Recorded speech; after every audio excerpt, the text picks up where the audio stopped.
This map is really, really good for Zerg in the sense that there's a lot of open space in the middle of the maps and getting to your opponent. So Ling run-bys are also really good. But since they're both on horizontal spawns, we'll have to see if this plays into effect when it comes to how they're going to dictate whether to attack. Obviously, Ryung can just push across. Like, it's a very short rush distance from the third to Vortex's natural. So cool. Yeah, for sure. So yeah, this Reaper not able to accomplish too much for Ryung. Actually, great control by Vortix, not losing any of those links, I don't believe. And there's the starport, pretty standard opener. Now, the next question for the Terran player is what he does from the starport, and there's many variations. That he could go for a medevac and do some sort of harass. He could go for a medevac and do something like a Hellbat push with and Marines with a single medevac, which might be... Actually, he's producing Marines 2 at a time, so... But he's also getting a tech lab, so this could still be Banshee. Options still open. A medevac it is, so... Usually when you get a Widowmine, you get a medevac too, just because you can deploy it over there. Yeah, there's like I was saying during the last series, this might just be tank. Yeah, I mean, he did scout. There's a lack of a third when he initially scouted with the Reaper. Usually when you scout with the Reaper, you should see a third building. If not, it's some kind of a different tech choice besides, you know, standard macro play from the Zerg. Usually it's Roach-Warren. So as we see here, there's a Roach-Warren. A little bit of a lag pop right there, but that's fine. But on this map, a couple of tanks would easily help you out, just because there's only two ways. I mean, there's the third base and then the natural. So as long as you there's wall the up. Widowmine drop. So we'll see how much he's able to accomplish with this. I don't mind this at all. It's close by air. And the Queens are going to be in position. Vortix is so good. He's just so good at this game. So he's going to shoo the medevac away for the time being. And Ryung really wants to find space to try and drop that Widowmine if he can. I think he has to go around to the north side. I think there's just the Overlord positioning from Vortex is so good that he'll always have Queens in position to defend the natural. And he's going to try to actually force us in here. And actually, he does catch it, but the Roach is already out. Oh, just barely not. Okay. Oh, pulling the wrong links there, or leaving the wrong link there. The medevac is still out on the map, and this will at the very least force Spore Crawler from Vortix, but that should be plenty in time to kill that Widowmine off. Pretty good creep spread already going on the way of Vortix yet again.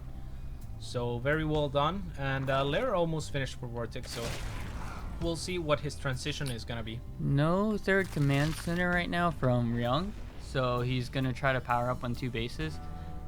The hard point about taking a third is that when he's breaking his rocks, probably. We have a pause here. Yeah, quick pause by Vortix, who again already has pretty great creep spread. I'm sorry. Oh, cool. Vortix already has pretty great creep spread, and that's the kind of thing that you really need or want against two base pushes like what Ryung is doing. Yeah, exactly. What Ryung is looking to do next is probably to break the rocks so that Vortix is lacking information and doesn't know whether Ryung took a third base or not. However, if he does break those rocks, that makes it so that his path of attack is longer, but it also leaves less ways for Vortix to counterattack. So goods and bads. Yeah. Do you think he'll break him? Vortex? No, Ryung. Do you think I don't think Ryung will break him because he's going to push out with the two base push. Yeah. But if it fails, maybe he'll break him and then just play super defensive from that point on. Well, yeah, I just meant right now. So he might just be putting the Marines there to block off any scouting of the third from Vortix. We'll have to see. Vortix now fixing his hotkeys, so we're ready and the game is resumed. So we are in it once again. But it looks like so far, like the production wise and upgrades, that Ryung's actually going to hit really good timing right here. He's going to push with his +1 stem and combat skills on almost like halfway done. And they should actually all three finish at the same time.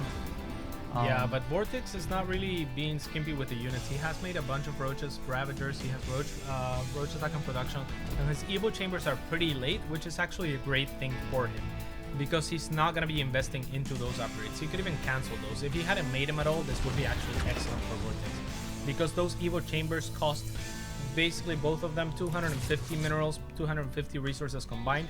If he starts getting upgrades, it'll amount to something like 700 resources that we will not have in his army. But It looks like Ryung doesn't really want to fully commit his army. He's just putting the tanks on to poke at the Ravagers for free. and this is unfortunate for Vortix, but he's just poking in. You never want to attack into another player's all-in. It's just the fact that Vortix doesn't necessarily know that this is an all-in, so he was probably looking to apply some pressure. Now he's droning up, and this could be really dangerous for Vortix, who's going to drop some corrosive vials preemptively here, just to push Ryung back. But right now he has to look at the army of Ryung and be a little bit scared. He's making a lot of units now, but he did make 11 drones. That's pretty much what Ryung was hoping for.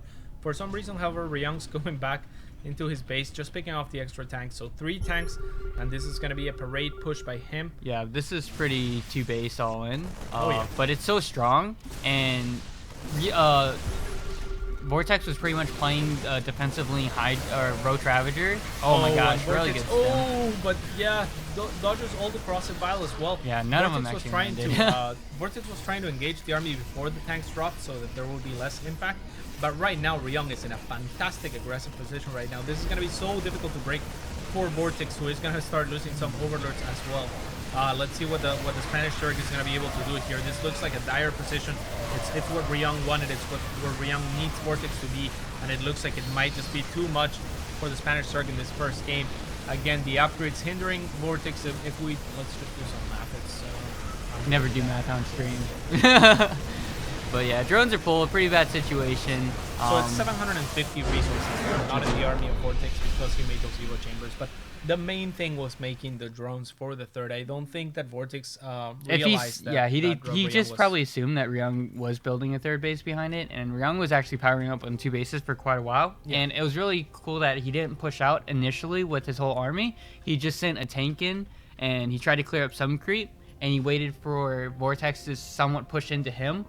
And it kind of like had this big back and forth thing, but Ryung just pushed out too hard with his timing, and he was on, I think, like 5 or 6 barracks. Just none of the corrosive vials really. Oh yeah, so nothing. Yeah.